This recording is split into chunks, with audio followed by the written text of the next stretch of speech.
H2D26 is not a recovery story, it's adaptation. Many organizations entered 2026 expecting normalization. 6 months later, that narrative is becoming difficult to support. The second half isn't shaping up as a return to prior conditions.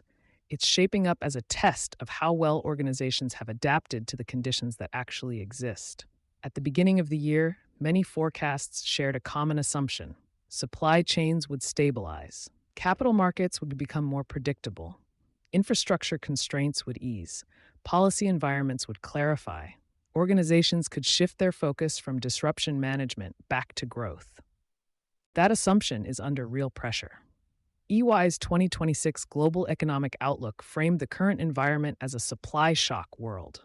Global growth is slowing as geopolitical tensions, tariffs, and supply-side disruptions raise costs and increase economic fragmentation. Higher energy prices, persistent inflation pressures, and elevated uncertainty are creating a more challenging environment than headline growth alone would suggest. The report identifies AI adoption, productivity gains, and strategic resilience as the primary sources of opportunity, but only for organizations prepared to adapt to a changing landscape. Recovery, in the sense of returning to prior conditions, is not the strongest frame. Adaptation is. The constraints didn't disappear, they evolved. The challenges confronting organizations today are not the same ones they faced in 2022 or 2023. But they haven't disappeared. They have evolved into something more structural. For many energy-intensive projects, power availability has become a planning variable rather than a utility assumption. Water access is influencing site selection decisions that weren't previously water-constrained. Permitting timelines remain uncertain across energy, infrastructure, and industrial sectors. Infrastructure development continues to struggle to keep pace with demand growth. Regulatory obligations are diverging across jurisdictions rather than converging toward a unified framework. McKinsey's State of Organizations 2026 identified intensifying economic disruptions and geopolitical uncertainty as one of three tectonic forces reshaping how organizations operate. The report's central finding on this point: organizations need to adapt swiftly yet sustainably to cope. And in an uncertain world, sustained performance and value creation are the priority, ahead of short-term gains. That framing matters because it acknowledges what many executive teams have been reluctant to say explicitly. The disruption isn't a phase that ends. It's the condition that planning has to account for. Capital is still moving, just under different conditions. One reason the recovery narrative persists is that investment activity remains strong in many sectors.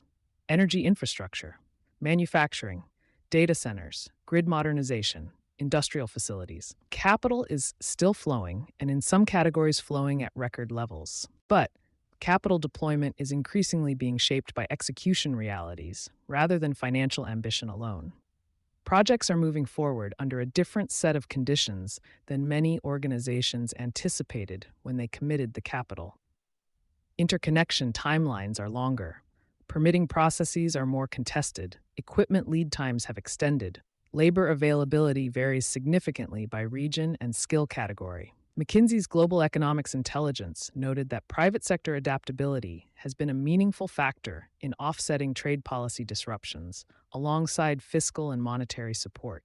That's an important distinction. Capital availability is not the variable separating organizations that are executing from those that are stalling.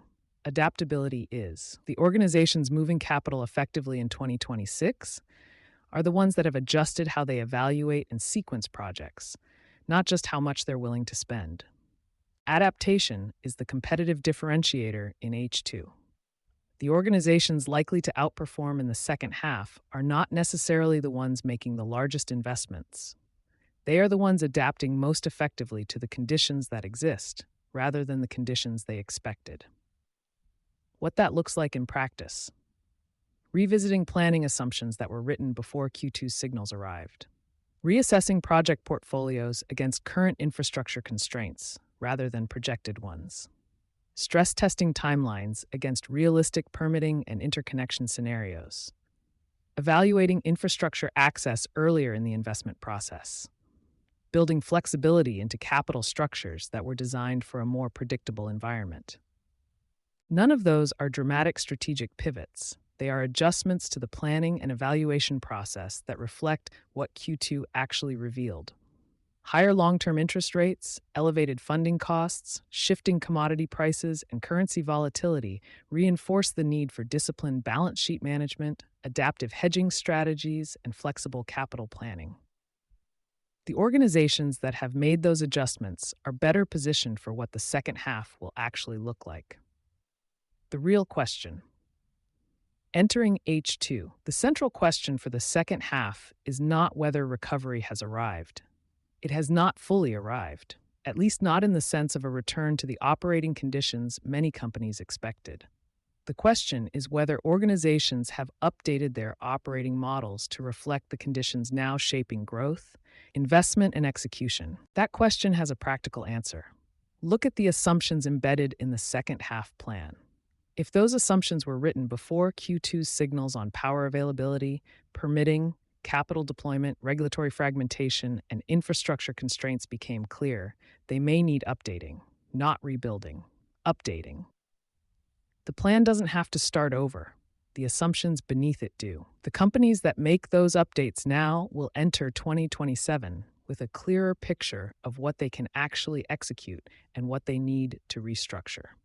The ones waiting for a return to previous conditions may spend the next 6 months preparing for an environment that doesn't come back. That's not pessimism about the second half. It's precision about what the second half requires. You've been listening to Sustainability Soundbites by Environment and Energy Leader. For partnership opportunities, please reach out to our team.